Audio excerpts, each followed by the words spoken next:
Bienvenue mesdames et messieurs dans votre émission Au cœur de la société. Au cœur de la société reçoit pour vous aujourd'hui M. Crispin Landa, ancien président du Conseil de l'apostolat des laïcs catholiques du Congo et membre fondateur de la dynamique chrétienne pour l'unité et le développement. Il a accepté qu'on puisse décortiquer l'actualité. Nous parlerons de la situation à Béni, ses escalades verbales, et nous allons plus insister sur un projet qui va résoudre beaucoup de problèmes. Nous parlons du projet Un toit pour l'enseignant. Il est question de construire la première cité Isidore Bakandia et Crispin Landa est parmi les concepteurs de ces projets. Il a accepté qu'on puisse analyser et surtout plus poser des questions. Où est-ce qu'on en est avec le projet Un toit pour l'enseignant, avec l'épineuse question de la gratuité de l'enseignement. Est-ce encore possible que les enseignants puissent financer ou donner leur contribution pour que ces projets réussissent? Monsieur Crispin, bonsoir. Bonsoir, cher ami Léon. Ça fait longtemps. C'était quoi, la retraite ou comment? Oui, je me suis donné une discipline depuis la période des élections, après les élections. J'ai dit je ne parlerai pas beaucoup. Je me suis retiré de la scène médiatique. Je pense que maintenant, tout est clair, maintenant dans la vie du pays. Je reviens pour apporter ma contribution à l'édification de l'opinion nationale, comme je le faisais avant. Alors les gens vont sûrement être surpris de vous revoir, mais c'est aussi une bonne nouvelle pour tous ceux qui vous connaissent. Vous semblez être en noir. Qu'est-ce que cela signifie? Est-ce qu'il y a un message, si on peut ainsi analyser votre accoutrement, bien que cela ne nous regarde pas? Bon, aujourd'hui, je suis en noir, effectivement, parce que j'ai répondu à un appel de frères nandais qui vivent à Kinshasa pour la manifestation qu'ils ont organisée à la place de la gare centrale pour protester contre ce qui se passe à Béni et dans la région. Et eux, ils exigent le départ de la MONUSCO. Ce n'est pas mon avis, mais je viens compatir avec cette douleur, cette souffrance, parce que ce qui se passe à Béni et dans la région, c'est un drame humain d'abord. C'est révoltant quand vous voyez les images qui circulent, comment on éventre, comment on égorge, comment on tue les gens qui n'ont rien fait, et avec une passion étonnante. D'où vient que l'être humain puisse comme ça s'en prendre à un autre avec lequel il n'est pas en conflit manifeste? C'est quand même étonnant.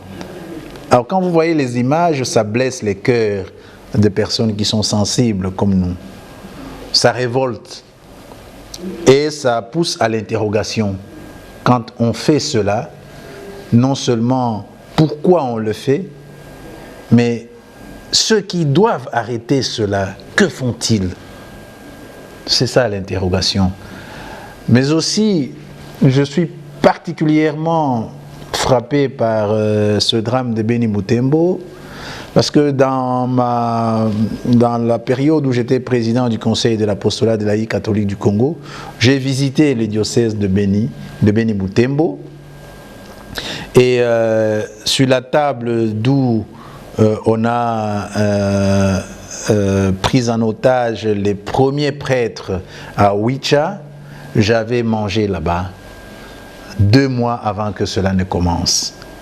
Lorsque j'ai appris que ces jeunes gens prêtres avaient été enlevés, je me suis senti blessé.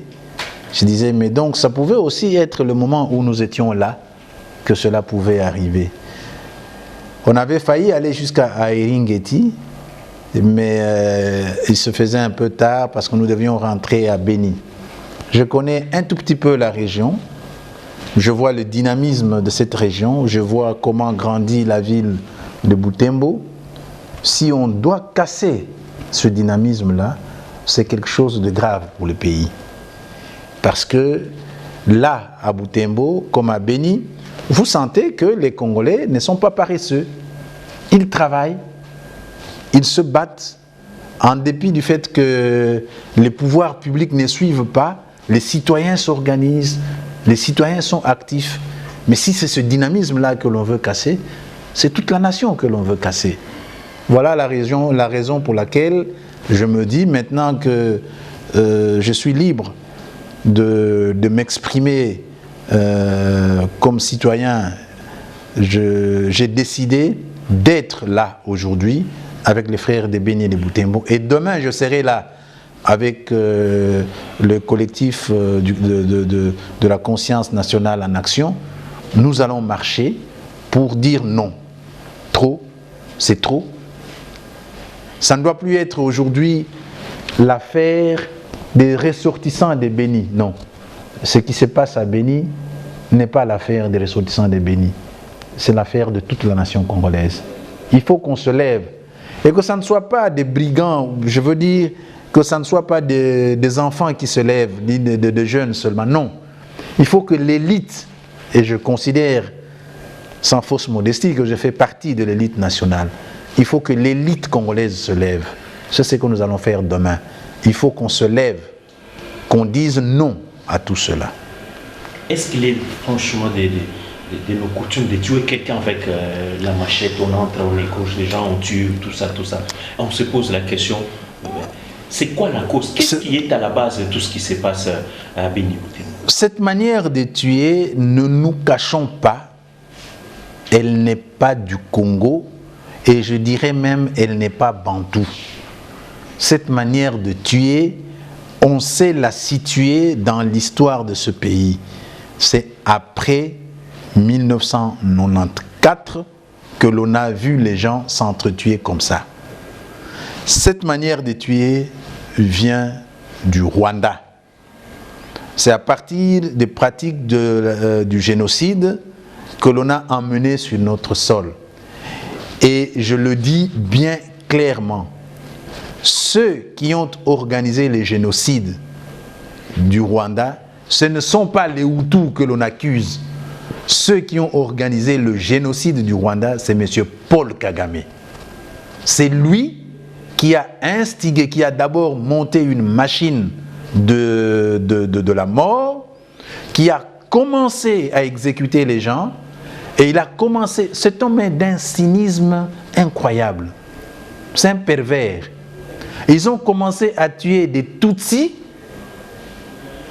pour que on fasse monter la communauté en disant les Tutsis sont en train d'être tués par les Hutus, pour que les Tutsis de l'intérieur commencent à s'en prendre aux Hutus et que finalement les Hutus font la revanche sur les Tutsis de l'intérieur. C'est ça le drame du Rwanda. C'est M. Kagame et ceux qui le soutiennent, dont plusieurs sont ici au Congo, sont des criminels. Et comment cela s'est déversé en RDC? Eh bien, ça s'est déversé en RDC d'abord parce que dans leur plan à eux, la RDC était la dernière étape. Ce n'est pas par hasard qu'ils ont commencé à créer l'AFDEL. C'était déjà conçu en 1993, à partir de l'Ouganda où ils étaient, lorsque, tentant de prendre le pouvoir à Kigali, le général Maélé, envoyé par le maréchal Mobutu, est allé stopper leur aventure. À ce moment-là, ils se sont décidés que prendre le Rwanda ne suffisait pas pour être en paix pour eux, il faut contrôler le Congo.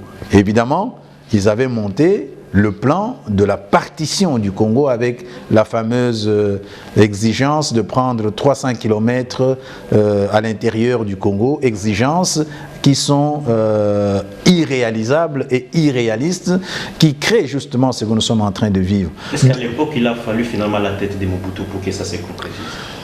Oui, parce que Mobutu était, de ce point de vue-là, très nationaliste. Il n'acceptait pas qu'on perde le moindre mètre carré de notre territoire.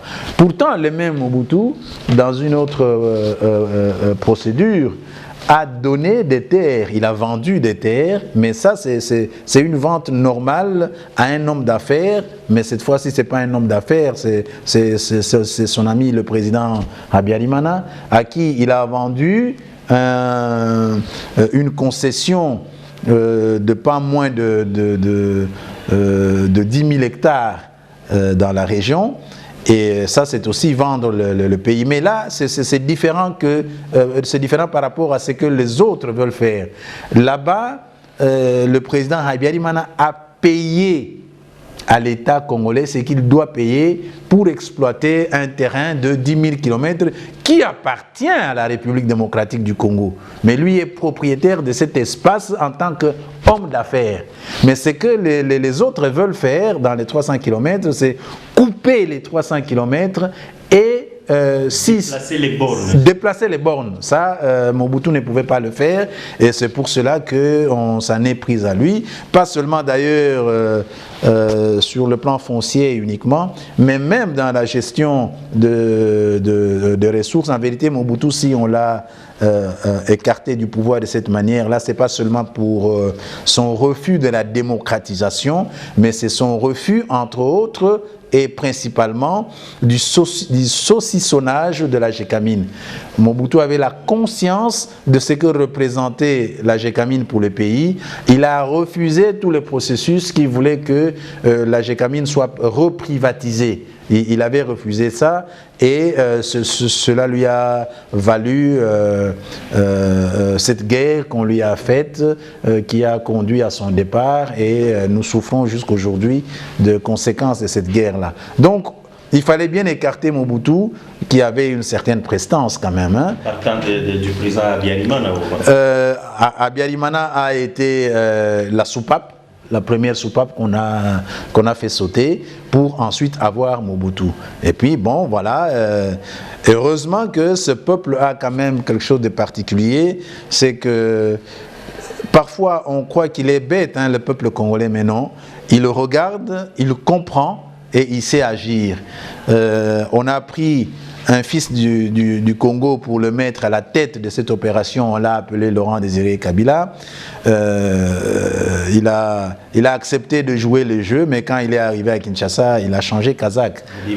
Pas question, on ne peut pas céder les terres du Congo. Et c'est ça qui lui a coûté la vie.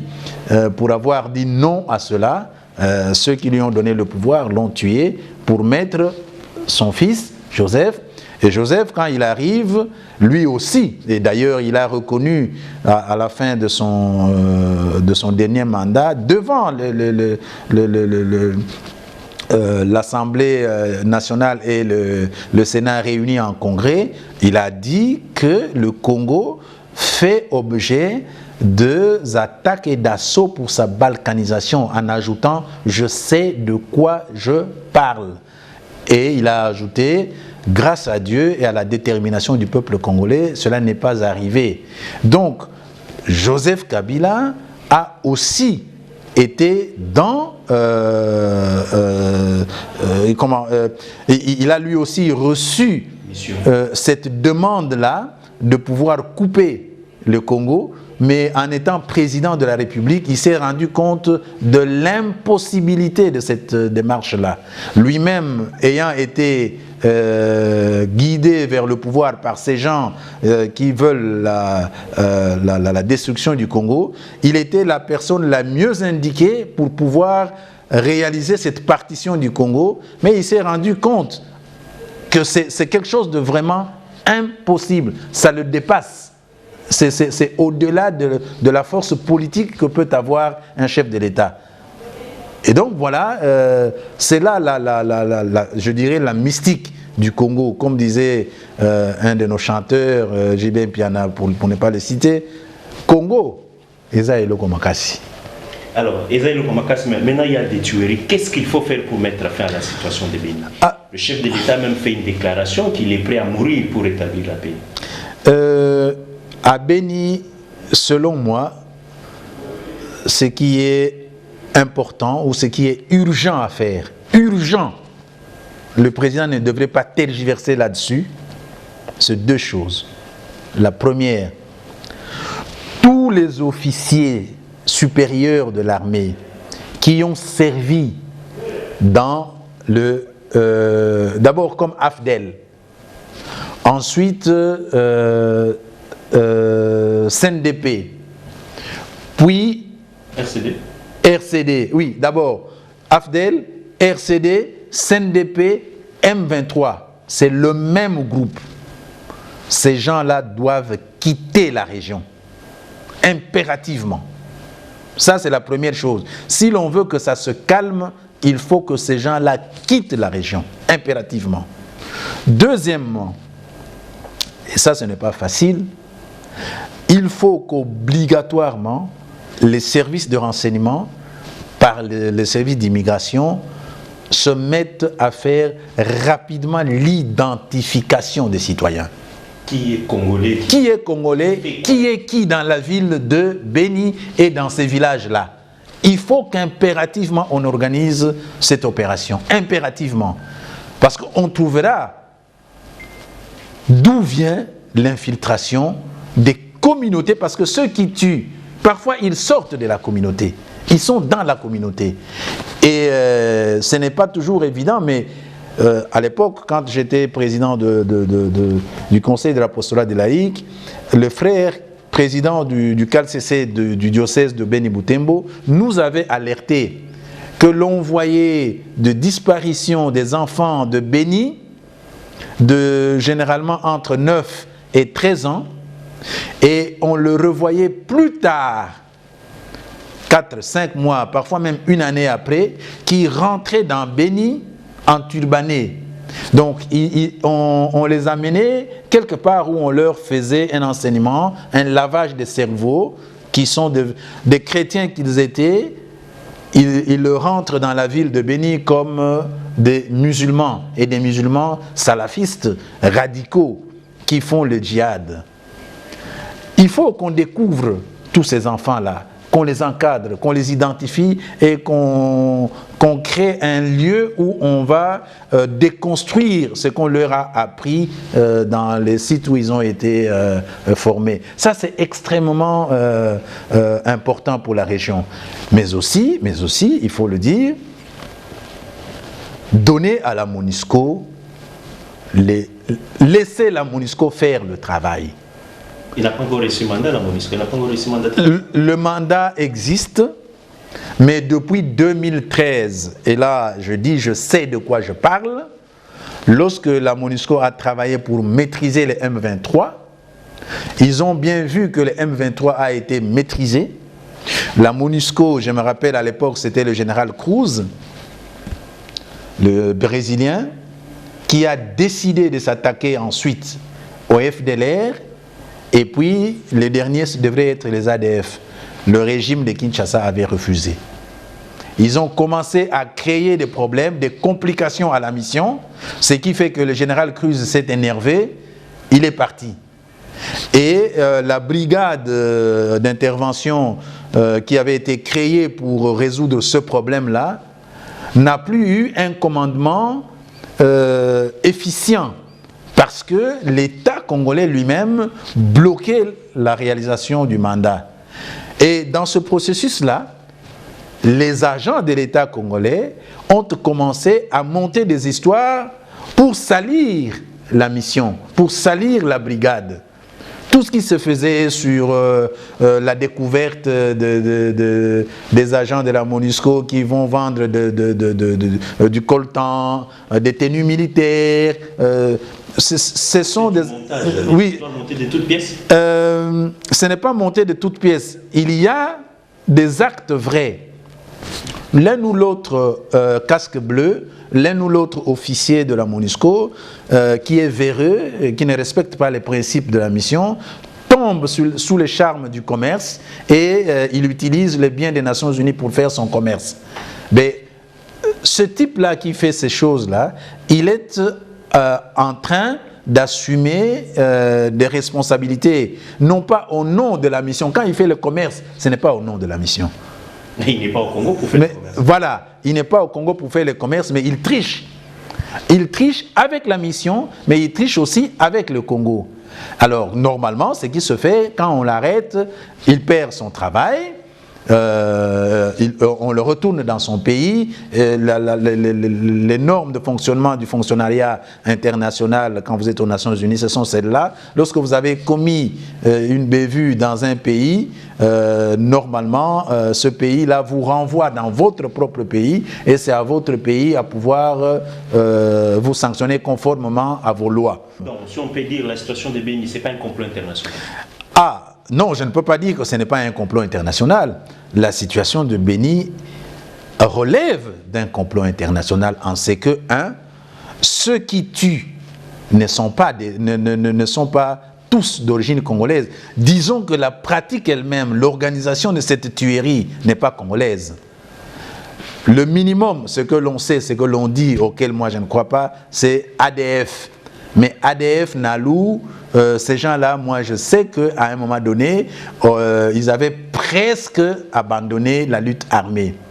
Mais ce que je sais que les gens ne veulent pas dire, c'est que ceux qui tuent à Béni, ce sont des populations d'origine rwandaise qui sont en connexion avec des officiers supérieurs et même généraux de l'armée congolaise, mais d'origine rwandaise, qui leur donnent les armes pour tuer les populations congolaises dans les environs de Béni en vue de laisser l'espace pour que eux viennent habiter sur ces terres-là. C'est ça le drame de Béni. C'est une épuration en vue de l'occupation des terres d'autrui.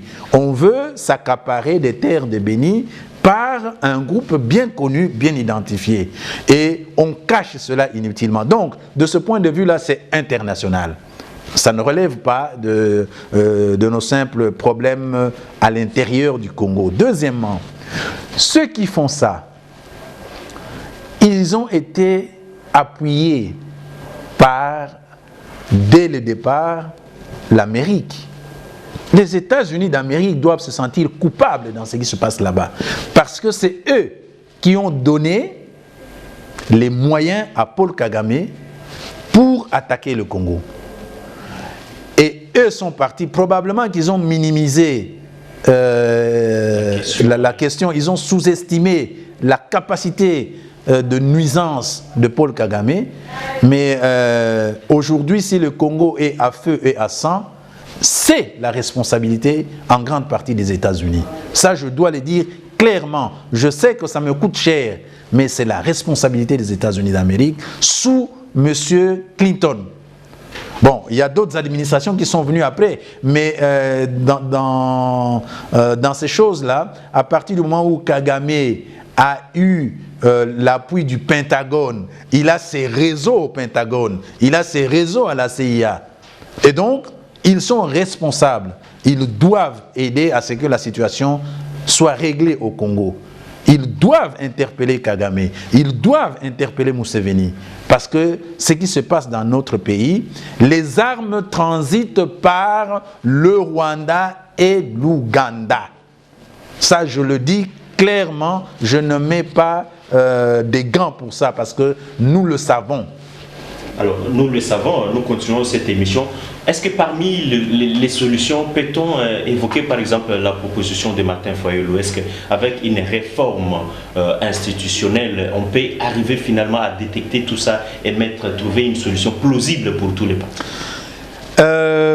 Sur la question sécuritaire, la proposition de Martin d'avoir une transition de 18 mois avec une institution de réforme, ça ne répond pas immédiatement, parce que sa proposition à lui concerne la question de la crise politique de manière générale. C'est de façon indirecte qu'on arrivera à ça. Mais sur la proposition elle-même, mon opinion à moi personnellement, c'est que Martin est allé, il s'est limité, je dirais, en si bon chemin. Il faut aller au-delà de ça. Ce que moi je pense personnellement, pour que nous puissions sortir notre pays de tout ça, il faut que les politiques qui sont en conflit se mettent à l'écart et que pendant toute une durée d'un mandat de 4 à 5 ans, le pays soit gouverné par des gens qui sont beaucoup plus technocrates et qui ne peuvent pas se présenter aux élections qui seront organisées par eux pour mettre fin d'abord à la mauvaise culture que nous avons eue, que nous avons dans le pays, de prendre les ressources de l'État pour organiser les élections. Donc, comme les élections sont cycliques, chaque gouvernement qui vient, au lieu de travailler normalement pour le développement du pays, les gens sont toujours préoccupés par l'organisation des élections dans les 5 ans qui suivent.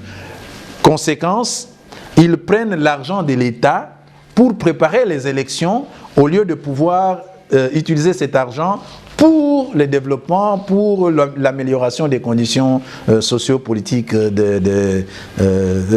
socio-économiques de la population congolaise. Donc, pour moi, la solution à la crise telle qu'elle est, c'est, si c'est possible, et c'est possible si les gens ont une élévation spirituelle et un idéalisme patriotique, c'est possible que le président Félix se mette à l'écart.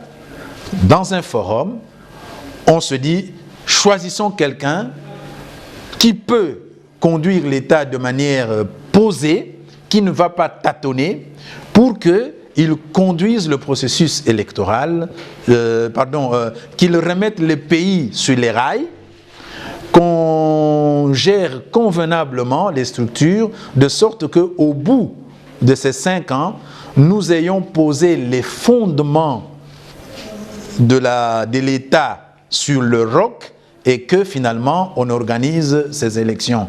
Donc pendant cette période-là, ce gouvernement devrait assumer la responsabilité de gérer les institutions, de réformer les institutions comme la CENI, la Cour constitutionnelle, même l'armée et la police, de donner des appuis nécessaires aux communes et aux territoires pour que chaque commune, chaque territoire ait le moyen de rendre les services qu'il doit rendre à la population. On dit souvent dans le terme d'aujourd'hui, faciliter l'accès de la population aux services sociaux de base. Là, vous voulez dire qu'on supprime la fameuse majorité avec... Oui, tout à fait. On supprime tout ça. Et si Félix, honnêtement, n'accepte pas de se mettre à l'écart, est-ce qu'il y a une autre proposition?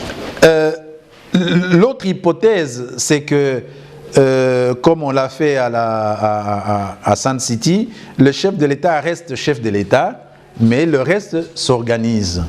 Mais le danger de cette hypothèse-là, c'est que tous les autres groupes vont dire, mais en vertu de quoi lui doit rester, et nous, on se met à l'écart. C'est ça le danger. Mais ce que nous disons là comme possibilité d'accomplissement d'un plan de sauvetage de la nation, si ça ne se fait pas de manière pacifique, malheureusement, on risque de l'avoir après des tensions et de la violence dans le pays. Il faut que le président de la République fasse attention à ça. La crise qu'il y a entre eux, entre FCC et Cash, et la colère qui monte petit à petit au sein de la population risque d'être un cocktail explosif qui fera qu'au bout, ils ne contrôlent plus rien. Et tous perdront. Alors, il vaut mieux ne pas perdre cela, il vaut mieux anticiper. Je l'avais déjà dit depuis le début que tel que nous avançons, il était urgent que le président convoque un forum, un dialogue, un rassemblement des sages de la nation pour que l'on traite les questions. Malheureusement, je crois que ce message avait été entendu, mais le temps de son accomplissement n'était pas encore arrivé. Mais maintenant, on commence à le sentir. J'ai appris hier que, c'était avant-hier, que au sein du PPRD et du FCC, il commence à se lever une opinion qui veut un gouvernement de transition. La réunion qu'ils ont eue à Kisantu, on dit qu'il y a un message d'apaisement qui en est sorti, tant mieux, mais j'espère que cet apaisement sera de longue durée. Mais tel que je vois les choses, je doute bien que ça soit de longue durée. On finira par se rendre compte de la nécessité de ce gouvernement de transition, mais ça ne doit pas être un gouvernement comme tous les autres. Mais pour créer ce gouvernement de transition, il faut un autre mécanisme, ce n'est pas par les élections. Il faut que le président de la République... Ce mécanisme-là, c'est quoi? C'est le dialogue? Oui, c'est le dialogue. Ce mécanisme-là, c'est le dialogue. L'Église catholique toujours? Ça peut être ça devrait être sur la médiation de l'Église, si c'est possible que ça soit au pays, mais ça peut aussi être sur la médiation de la communauté internationale en pensant immédiatement à nos pays voisins, le Congo-Brazza ou l'Angola, qui sont généralement plus attachés au Congo comme amis que comme ennemis.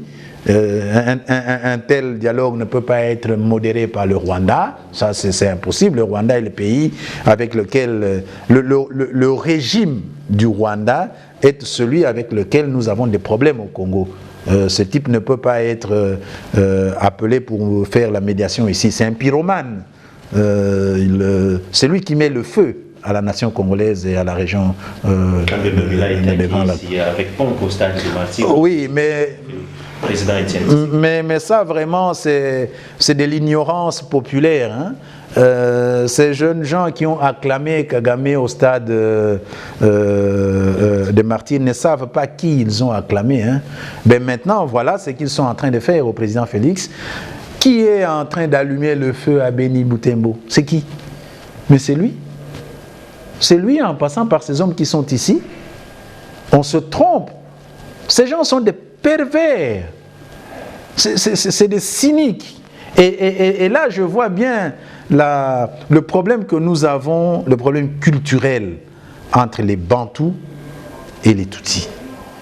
Les Bantous sont, de manière générale, des êtres qui veulent la sainteté, qui vivent vrai, qui s'expriment librement, qui veulent que ce qu'ils ont dans leur cœur, ce sont des artistes. Ce qu'ils ont dans leur cœur doit être exprimé et vu. Mais les Tutsis, c'est différent. Les Tutsis répriment ces sentiments. Les Tutsis ment. Les Tutsis fait facilement l'imposture. Il vous sourit, il vous dit venez manger. En même temps. Mais c'est cette nourriture-là qu'il vous présente qui est empoisonnée. C'est comme ça qu'ils sont. C'est ça leur éducation. Et nous sommes là face à deux peuples qui sont en vérité en train de s'affronter. Pour l'instant, l'avantage est entre les mains des Tutsis. Je regrette infiniment de le dire comme ça, mais je crois que le drame que nous connaissons dans ce pays exige que l'on dise les choses clairement. Nous sommes là face à une guerre entre les Tutsis et les Bantous. Et ils sont en train de vouloir exterminer les Bantous pour prendre le contrôle de cet espace que Dieu a permis à être l'espace des Bantous. C'est ça leur plan diabolique. Et il faut le dénoncer clairement. Clairement. Advienne que pourra, mais il faut le dénoncer. Voilà. Ça, les choses peuvent changer. Peut-être que ça ne changera pas par la parole, mais au moins quand nous parlons comme ça, il y a 2 ou 3 petits Congolais qui sont quelque part en train de suivre et qui se disent, tiens, prenons conscience du danger et comportons-nous différemment, sachons devant qui nous sommes. D'accord, sachons devant qui nous sommes. Merci à M. Crispin Landa, nous sommes presque à la fin, mais on va rapidement évoquer le grand projet d'un toit pour l'enseignant. Vous avez cédé le fauteuil de la présidence, on peut le dire, du Conseil des laïcs catholiques du Congo. Et c'est quoi l'avenir de ce projet? J'ai cédé, mon mandat est terminé à la présidence du Conseil de l'Apostolat, mais ceci ne veut pas dire que je ne suis plus du Conseil de l'Apostolat, ça c'est un. Deuxièmement, le projet est tellement grand, mais aussi complexe, que je ne pouvais pas le laisser au stade où nous en étions à mon successeur, parce que ça demandait beaucoup trop d'efforts pour pouvoir résoudre le problème qui a été posé par les opérateurs politiques qui n'ont pas voulu que le Conseil de l'Apostolat des laïcs puisse avoir le leadership d'un projet qu'il a lui-même conçu, parce que nous étions au front contre les régimes Kabila, en ce que on combattait l'idée que le président Kabila puisse se présenter pour un troisième mandat. À cause de ça, le cabinet du ministre de l'Urbanisme et Habitat a refusé de donner l'autorisation de bâtir la cité Bienheureux Isidore Bakanja à Bibois. Bon, maintenant les choses ont changé. On a un nouveau gouvernement. Nous avons repris les contacts avec le nouveau gouvernement. Et pas plus tard que hier, nous étions au bureau du ministre de l'Urbanisme et Habitat. On a de nouveau avancé dans le projet. Le secrétaire général de l'administration de l'Urbanisme et Habitat a de nouveau validé le plan. Maintenant, c'est au ministre de signer les arrêtés pour que nous ayons les autorisations de bâtir. Et les constructeurs italiens que nous avons trouvés, qui nous accompagnent, est ici. Il est venu voir les 2 premières maisons que nous devrions poser, mais qui ne l'ont pas été. On voit le matériel dans quel état il se trouve. Si le ministre aujourd'hui nous donne l'autorisation de bâtir, dans le mois qui suivra, on va poser les 2 premières maisons pour montrer que le projet n'est pas mort. Alors, en quelques mots, est-ce que vous pouvez revenir sur le sens même, la composition? C'est quoi le projet Un toit pour l'enseignant? En fait, le projet Un toit pour l'enseignant, c'est l'idée de construire des maisons viables pour les enseignants de la maternelle, primaire et secondaire à travers toute l'étendue du territoire national, en commençant par Kinshasa. C'est un projet complexe, très important, mais complexe et difficile à réaliser, parce que l'enseignant gagne très peu. Sur l'étude que nous avons faite dans la ville de Kinshasa, construire une maison, ça coûte un minimum, une maison de 100 mètres carrés, ça coûte un minimum de $50 000. Alors, un enseignant ne saura pas trouver $50 000. Par contre, un enseignant sait trouver facilement entre, bien entendu, 1000 et $10 000. Ça, c'est faisable. Sur 10 ans, par exemple, ils peuvent trouver $10 000. Mais sinon, l'idée est que l'enseignant participe à 10% au projet. Et dans tous les projets que nous faisons avec les humanitaires, lorsque quelqu'un a déjà les 10% qu'il faut, la communauté internationale, la communauté des bailleurs, la communauté des humanitaires est capable de pouvoir trouver les 90%. Le principe est celui-là. L'argent existe dans le monde, il faut savoir le chercher. Mais pour le chercher, il faut que vous-même, vous puissiez disposer d'un minimum. Et les enseignants disposent de ce minimum. Ils ont même plus. Pour la ville de Kinshasa, par exemple, le site où nous construisons, où nous devons construire, les enseignants disposent de leur terrain. Dans le projet dans les projets de l'habitat, le terrain est l'élément essentiel. Normalement, quand on finance avec les banques, quand vous avez votre terrain, ça représente déjà 40% de l'investissement du projet Habitat, normalement. Donc, l'enseignant congolais, au moins ceux avec lesquels nous travaillons, ils ont déjà les terrains et ils ont la possibilité de financer pour 10% de manière régulière en payant chaque mois entre 30 et 60 $ de leur salaire. Ça, c'est faisable. Maintenant, la tâche qui nous reste à nous, Fonds Isidore Bakanja, c'est de convaincre l'État, d'accorder les facilités fiscales pour l'importation du matériel qui entre dans la construction des maisons, ça c'est un. De deux, nous aider à entrer en contact avec les partenaires bilatéraux et multilatéraux du Congo pour qu'ils intègrent le projet d'appui à la construction des maisons des enseignants dans le programme qu'ils ont avec l'État. Je viens là de la session du Forum national de la société civile à l'hôtel Pullman. L'Union européenne disponibilise de l'argent pour la société civile. Je pense que ça sera une occasion pour nous de pouvoir dire à l'Union européenne, dans le projet, dans les 12 millions que vous voulez réserver à la société civile pour ces 3 ans, s'il vous plaît, réservez une bonne cote pour le projet des enseignants, que ça soit fait à travers tous les territoires nationaux. Et à l'État, nous sommes en train de dire, si nous réussissons le projet phare, le projet pilote à Bibois, on va étendre ce projet pas seulement pour les enseignants, mais pour l'ensemble des corps de métiers qui sont liés à l'État. Et l'enseignant, c'est les enseignants et des écoles conventionnées catholiques et des écoles publiques. Oui, c'est toutes les écoles, les écoles publiques, conventionnées et non conventionnées. Évidemment, au début, on avait commencé avec les écoles catholiques, mais après, il s'est révélé que ça ne peut pas se limiter aux écoles catholiques. C'est tout le monde qui a besoin de ça.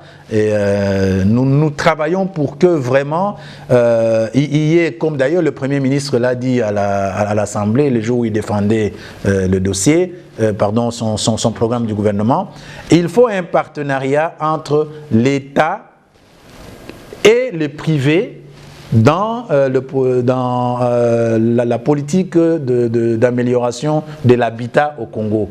Et c'est ça que nous sommes en train de faire. Le projet Un toit pour l'enseignant est un cas type de ce partenariat qui doit s'établir entre l'État et le privé pour qu'on améliore l'habitat dans le pays. Et ça, je crois que maintenant, nous avons l'impression que, en tout cas au ministère de l'Urbanisme et Habitat, il y a une oreille attentive à ça. Bon, il reste maintenant qu'on aille au ministère de l'enseignement primaire, secondaire et technique pour que là aussi, on décante la situation qu'on appuie. Avec la gratuité de l'enseignement, est-ce qu'il se pose quelques problèmes? Parce qu'apparemment, les grandes écoles, les écoles pilotes sont ramenées au même niveau qu'ils sont. Alors, avec la gratuité de l'enseignement, il y a quelque chose que l'on gagne. D'abord, la gratuité permet à ce que on augmente les salaires de l'ensemble des enseignants.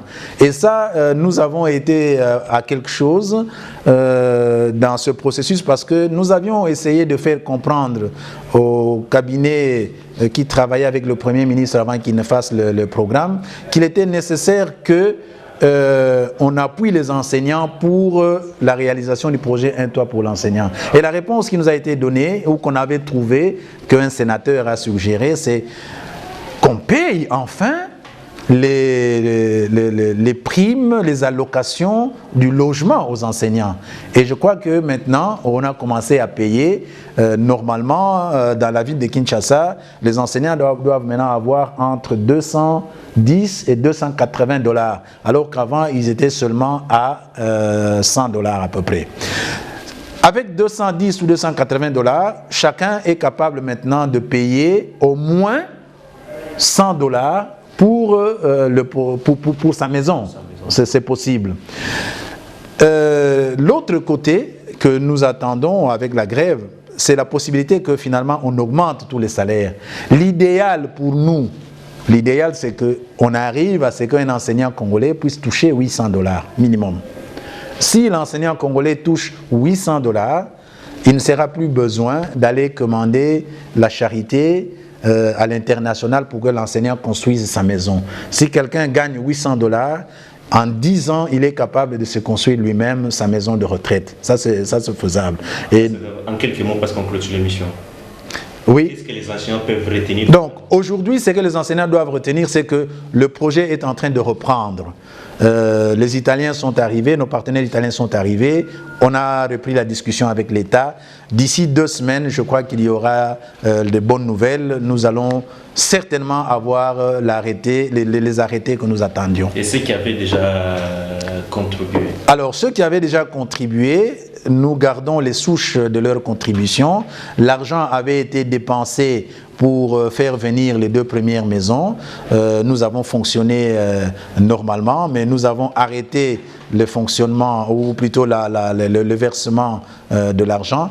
Quand nous aurons les documents qui sont attendus et que nous allons poser les 2 premières maisons, nous allons relancer maintenant les appels pour que les enseignants commencent à participer. Non, il n'y a pas de problème.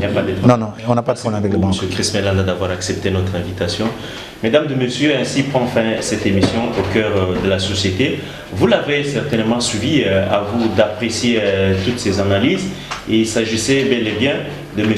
Crispin Landa, qui est ancien président du Conseil de l'apostolat de laïcs catholique du Congo, le CALCC, que vous avez géré, on l'espère, à la perfection. À la perfection, je ne dirais pas, hein, mais on a fait ce qu'on pouvait faire. Et président, l'un des présidents fondateurs de la dynamique chrétienne pour l'unité et le développement, à vous tous qui nous avez suivis partout à travers le monde, nous vous disons sincèrement merci et on reste ensemble pour notre projet et notre émission, toujours avec votre espace et votre télévision, la RTVS 1, au cœur de la société, revient tous les mercredis et les vendredis sur la RTVS 1.